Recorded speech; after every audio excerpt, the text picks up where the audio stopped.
Alors on passe maintenant aux choses sérieuses et on commencera notre publipostage. Donc après avoir créé la liste des destinataires et créé la mise en page de notre prochain reçu, maintenant c'est le moment de commencer le publipostage. On clique sur Nouveau document pour créer un nouveau document vierge ici. Et bien sûr, tout le travail de publipostage devrait se faire dans le menu publipostage qui porte le même nom.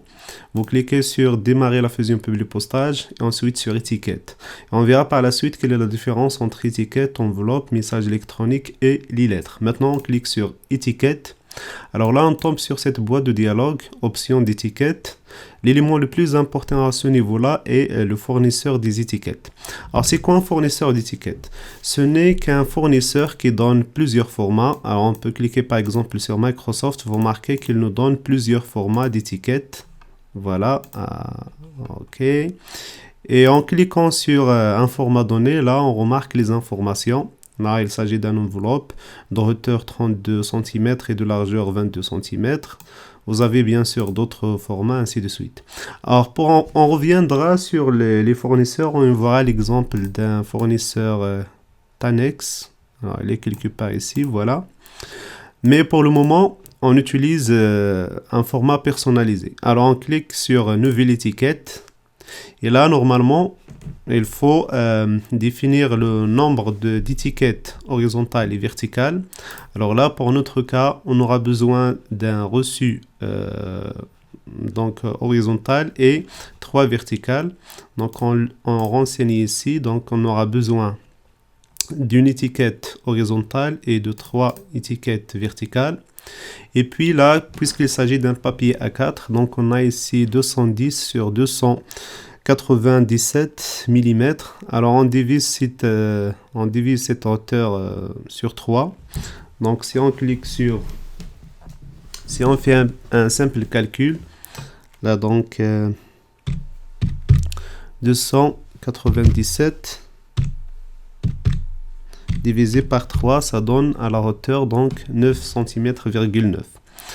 Alors là, donc pour la hauteur d'étiquette, on choisit 9,9. Et pour le pas, pareil, donc 9,9 cm. Et pour la largeur d'étiquette, donc 21 cm, c'est bien. On clique sur OK. Une deuxième fois sur OK. Alors là, vous remarquez que j'ai 3 traits ici. Donc si je clique sur mettre à jour les étiquettes, donc on a le premier enregistrement ici, le deuxième et le troisième. Maintenant, c'est le moment de copier-coller le tableau déjà préparé. Donc on clique ici, on sélectionne CTRL-C et puis CTRL-V. Voilà. Ajustement automatique à la fenêtre. On règle les marges. Pareil à ce niveau-là.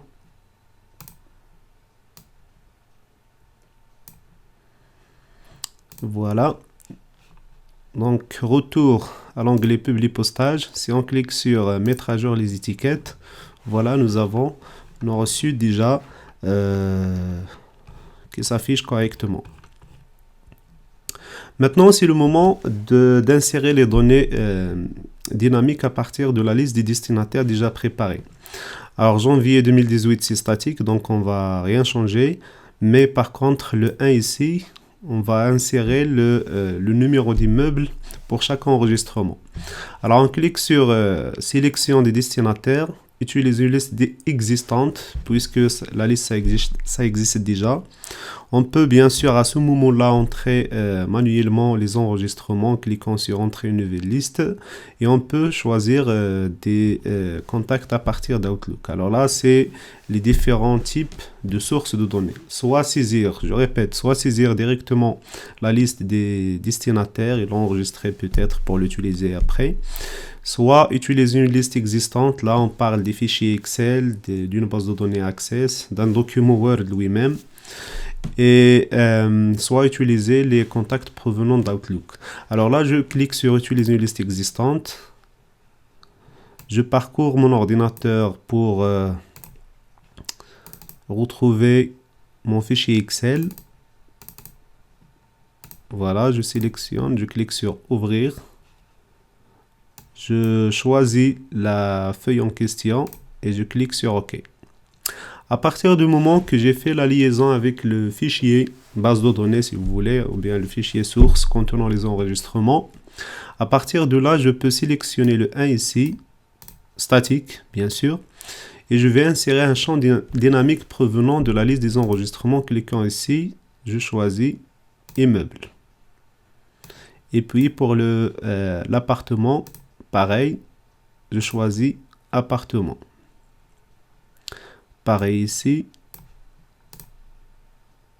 immeuble, et puis appartement. Pour le nom, je sélectionne et je remplace par nom et prénom. Entrée. Pour le numéro de téléphone, pareil. Pour le montant, je sélectionne ici et j'insère mensualité en euros. Très bien. Pareil, mensualité en euros. Qu'est-ce qui reste encore? Il reste le code barre. Je sélectionne et j'insère le code barre. Pareil, je sélectionne, j'insère le code barre. Et si je clique sur aperçu des résultats, alors là, vous remarquez, là c'est Abdul Malon, le numéro de téléphone, immeuble 1, appartement 1. Et puis, immeuble 1, alors là, il faut cliquer sur mettre à jour les étiquettes pour voir les résultats. Voilà, donc Astra Cameron, Urel Walls, ainsi de suite. Donc ça marche, c'est bon. Maintenant, pour naviguer entre les enregistrements, donc là, on clique sur aperçu des résultats ici. Donc la flèche ici, ça permet de voir enregistrement 5, 6, 7, ainsi de suite. Vous remarquez bien sûr le code barre qui change et tous les autres champs dynamiques qui changent au fur et à mesure que je passe d'un enregistrement à l'autre.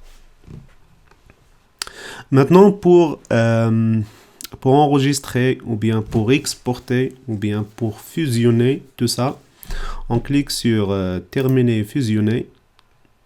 Alors, on peut imprimer le document si on possède une imprimante. Bien sûr, puisque j'ai installé déjà l'Adobe Reader, j'ai ici l'icône.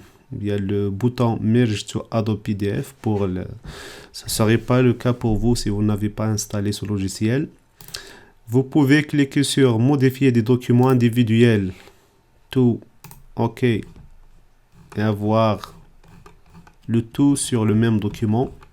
Donc, j'ai fusionné de cette manière. Et j'ai tout enregistré sur le même document. Maintenant, je n'ai qu'à lancer l'impression.